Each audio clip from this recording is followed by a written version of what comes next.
generation that believes everything we did. We now have a generation that believes everything we did by colonizing. Yes, it is true. They think everything about colonization was wrong. It wasn't. There were some terrible things, and there were some good things to come out of it. And that is about properly acknowledging your past. Education. Yes, completely. Sanitation. Transportation. Yeah. There was so much that we brought to communities. But you see, you're typical of what we're talking about. No, I'm saying that colonization, the empire was wrong. It was wrong, full stop. That's, the things that Britain might have done. But that's very much through your modern sensibilities, yes. You might say that, because we wouldn't now routinely go into other countries. It was a profoundly racist set of basically invasions of other people, where we subjugated people to our rule and sort of made them work for us. It was completely made their countries work. Could imagine yourself in the shoes of a 13-year-old boy hearing you say that. Yeah. Right. Yeah. What do they then? How do they then carry that through life? Well, in terms of who I am as a Brit. But it's not about. We had racist ancestors. But Bev. But I'm saying that we hear much more of that than we do about the benefits of that period of time. Well, because I don't think there were benefits. I think that we have to be completely. Of course there were. So I don't think there were. There were benefits to us. A lot of those countries did not, Jonathan, those countries, it absolutely does. Those countries did not have money. They did not have the creativity. They did not have people in positions of power to do this. No, they didn't. Countries. They just didn't live like Britain did. It doesn't make it worse. It just makes it different. So it's okay to live without education, and it's okay to live without a transportation system, is it? They did have education. It just wasn't our education system. They had language. It wasn't our language. This cultural medicine we brought to precisely what we have. Yes. I don't know. Look, I don't know why we're even living a dream, living the African dream. Are you planning to travel, relocate? Slovakia. Education system. The end of the video was a little of the extra, but I wanted to show you that, the type of mentality that Esau thinks that he literally gave us everything. But before I get started in this lesson, I like to give all glory, praises, honor to Yahweh, Bahashim, Yahweh Shai, Bahashim, Bachachodash, and double honor to the beloved elders and the apostles at Great Millstone that taught me this truth, and peace and salutations to all you hopeful elect Akim out there laboring that are pushing this word in truth and in sincerity. This is your brother Amar from the GMS Boise, Idaho camp, and I wanted to make this lesson based on that video that I just showed you on Esau's mentality, that he literally thinks that every modern amenity, every modern luxury that we have was by his colonization, and that we wouldn't have transportation, language, medicine, or anything without him. And this is how Edomites think to this day.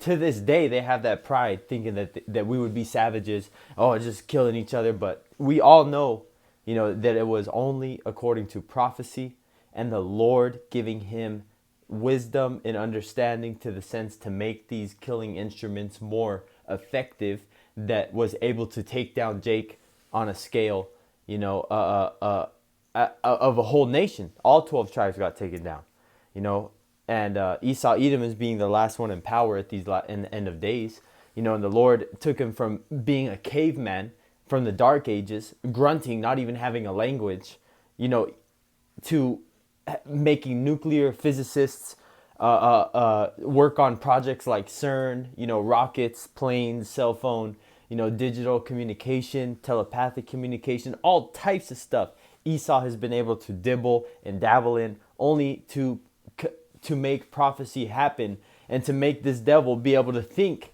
that he has a chance to fight against the Most High and his angels. And that's why the Lord set up the base man, because only a base man would think that he can fight against the gods. This is Isaiah 14:1. For the Lord Yahweh will have mercy on Jacob and will yet choose Israel and set them in their own land, and the strangers shall be joined with them, and they shall cleave to the house of Jacob.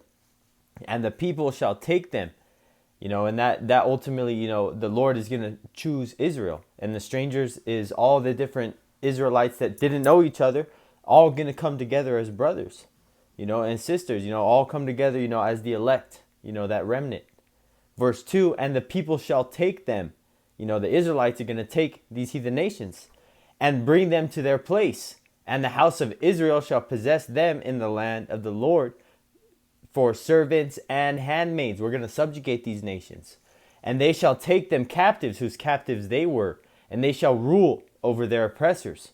So we're going to rule over Esau, Edom, and these other heathen nations that had a part with it.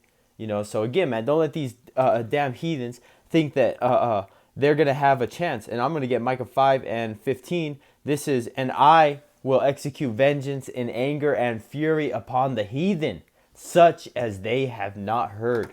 Call halal Yahweh Bashim Yahushai. Man, these devils ain't getting away, man. That proud talk, them thinking that they can get away with, setting up agents to attack brothers, set up different agents to go after, to disrupting camps, trying to hunt down, different brothers' locations, to be a nuisance, whatever it may be, man. This devil is going to get everything that he has going for him, because he is going to have one more chance, during the time of Jacob's trouble, to ultimately, get after Jake, man, really bad to the point where the people are going to think that the Lord has no mercy left for the Israelites because of how much killing he's going to allow Esau to do. But this is Ezekiel 25, and I'm going to start at 13. Colin, I'll start at 13. Ezekiel 25:13. Therefore, thus saith the Lord Yahweh, power, I will also stretch out mine hand upon Edom, and will cut off man and beast from it. And we know Edom is Esau, Edom, the Caucasian self-proclaimed white man.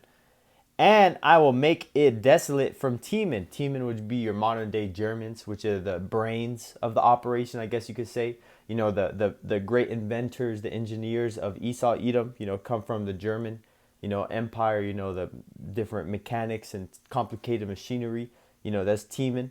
And they of Dedan shall fall by the sword.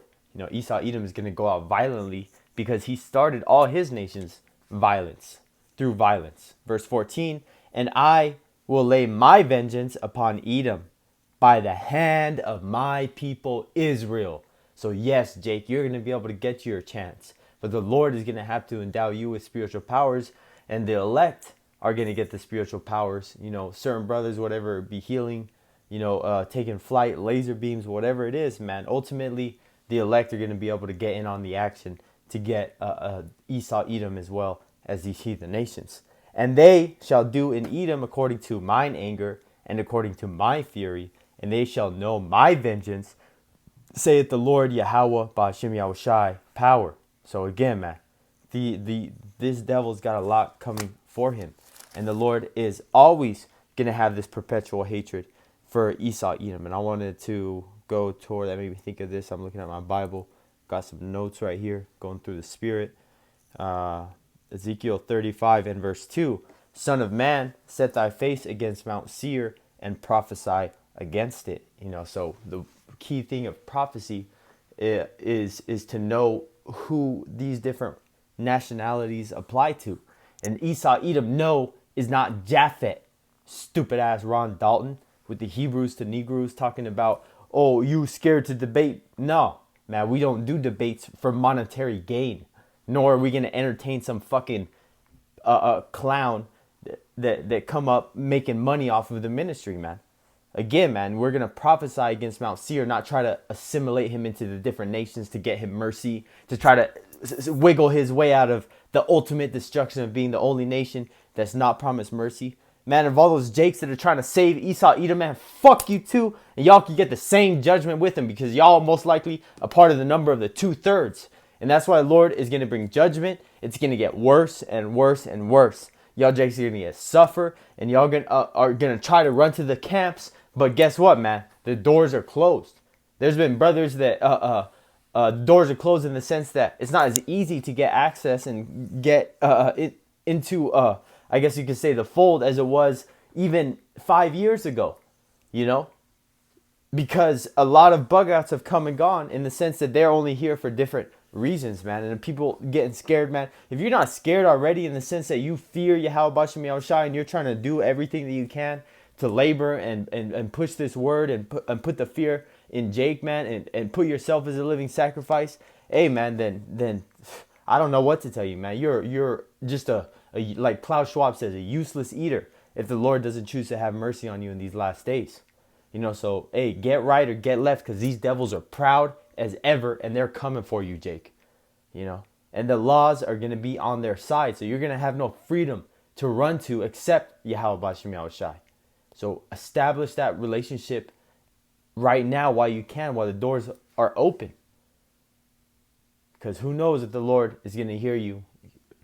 Because, hey, man, that's a risky game. Say, oh, I got time. I'm going to put it off. Oh, after I graduate, I want to get through my graduation party. Nah, man. Just right now, right here, right now. So, hey, Lord willing, that this lesson was edifying unto the elect. Stay circumspect. You know, Lord willing, it was edifying, you know, to anybody that was looking for, you know, a sense of understanding the type of mentality this devil has and the type of mentality that you need to have towards this devil. So with that, I'd like to give all glory, honor, and infinite praises to Yahweh, Bahashim, Yahushai, Mahashim, Ruach HaKodesh, and double honors to the beloved elders and the apostles, Akbray, Millstone, that taught me this truth. Until next time, Lord willing,